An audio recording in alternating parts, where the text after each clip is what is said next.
Right, so before I watched Tron, one friend of mine said it was brilliant and Jared Leto really delivers. Another friend of mine said he hasn't seen it yet, but that Jared Leto is an appalling actor. So I got really mixed opinions on this.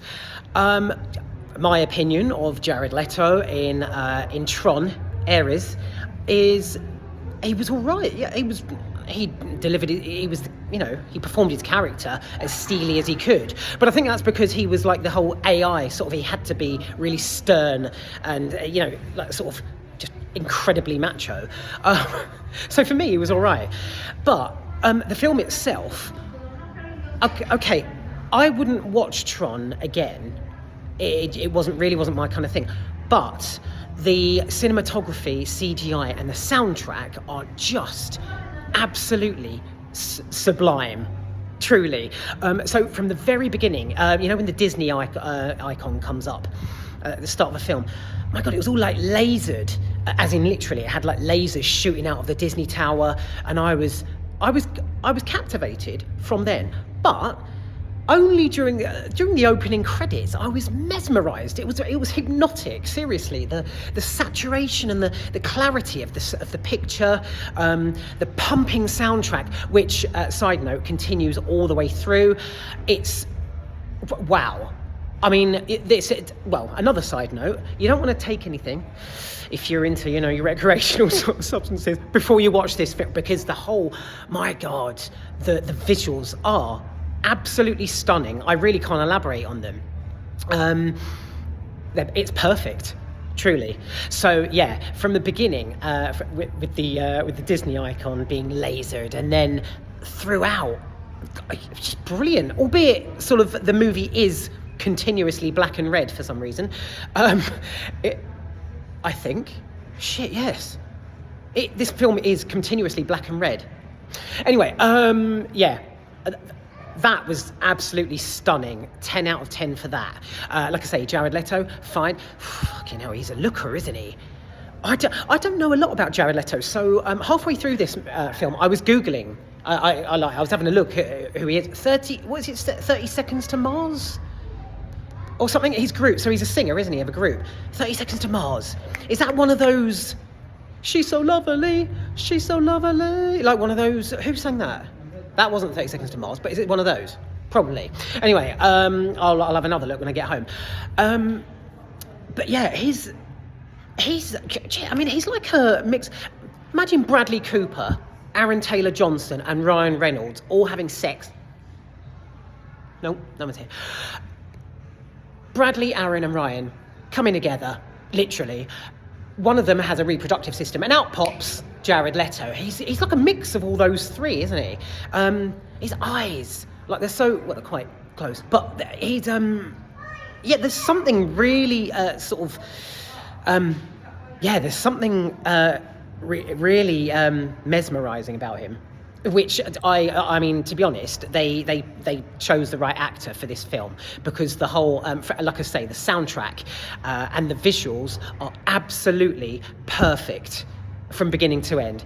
And as soon as he appears, with his long, it always looks like he's continuously just got out the shower. He's got this like really long, slick back hair, like his tight suit, black and red, obviously.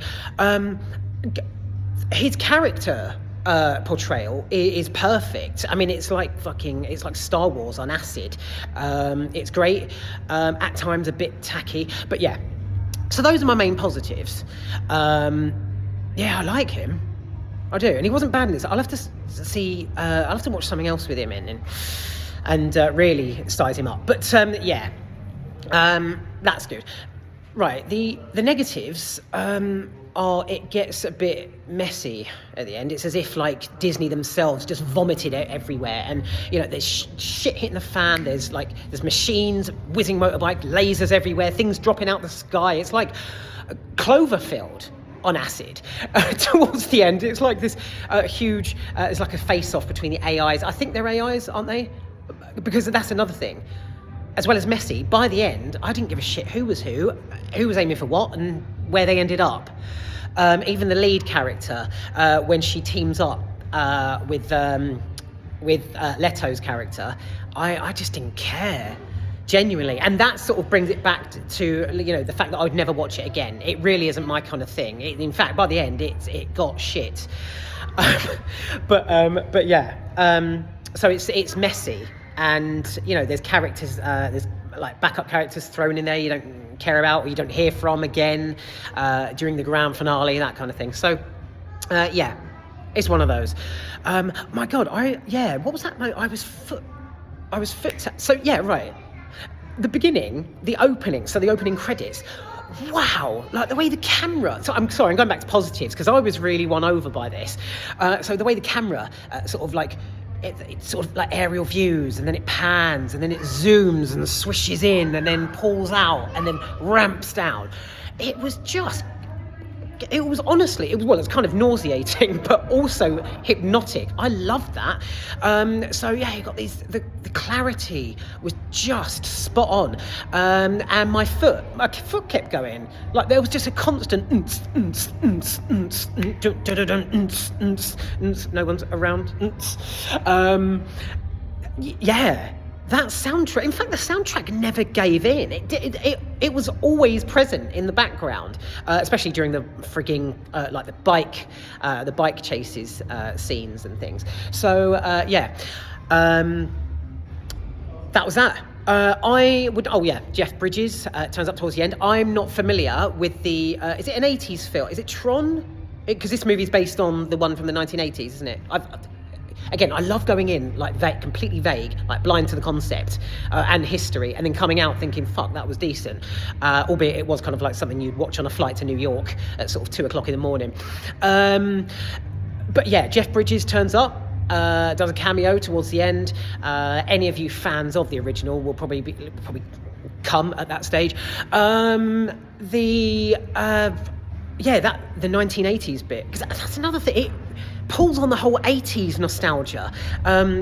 My favourite era. Love it. Kim Wilde 80s show on More Radio tomorrow afternoon, 2 till 6. Yeah, that 80s bit was brilliant. The way Leto's character, he's like zipping around on his bike, and it turns like the animation. So the animation, as well as the CGI and special effects in Tron Ares. I feel like I should need to say that in a foreign accent. Tron Ares. Was just spectacular. Seriously, the whole thing is like centered around like a metropolis, like a dystopian metropolis where anything's possible. Everything, for some reason, is made out of glass and chrome, and everything, for some reason, also is black and red. But yeah, that's the thing. Sci-fi doesn't cut it. This is like a new it's almost like a new genre of film. I like that about it. So. I think I've explained enough. That's it really for me. But that soundtrack, buzzing. The CGI and visuals, spectacular. Excellent. Jared Leto, sexy as fuck. Clearly Cooper Reynolds and Taylor Johnson's love child. It was fronted by, how can I forget? Is it Evan Peters? The guy, was he, Fast Lad in WandaVision. Wow, what's his name? A Marvel character. Fuck, I've forgotten. But he was in WandaVision as her brother, wasn't he? Yeah, this really packs a punch. If you're into your sci-fi and you're sort of, like I say, 2 a.m. flight to New York Disney type shite, then yeah, you'll no doubt love it. I don't know what the issue is with Jared Leto, because I have had someone else in the past say that he was all right, wasn't he? I mean, in this, again, his character's so steely and dark that all he has to do is stand there and tell everyone that he is a superior life form who is here to save the world. And, slow head turn, very subtle bodily gestures, drops the old gag, so the screen's dripping with sarcasm. I'll catch something else he's in. Although it did come up on Google. What was it? I think I've seen something but I can't remember him. Clearly he made an impact. Anyway, Tron Ares, worth a watch if you're a sci-fi nut. Definitely not if you're not. But yeah, I am really, really bowled over by those visuals. They were stunning and incredibly, I'm a bugger for colours. Loved those colours, the richness. It's so glossy, it's slick and sexy and fast from beginning to end. Tron basically hypnotised me. That was all right. So positives, and then obviously the negatives. By the end, I couldn't give a shit what happened to who and where they were going. Do you know what I mean? It's like one of those. And of course, it's complemented by the cliche, extremely, like, we're talking fucking Mensa superior, sort of highly intelligent tech whizzes in hoodies. Do you know what I mean? They're always in a hoodie. And they always say about tech geniuses and kiss asses in these sorts of films. They're always in a hoodie with a jacket over the top. Don't know, but costume aside, Tron was as beautiful as Jared Leto, I suppose. God, that's a tacky way to end, isn't it? But I wasn't expecting such brilliant visuals.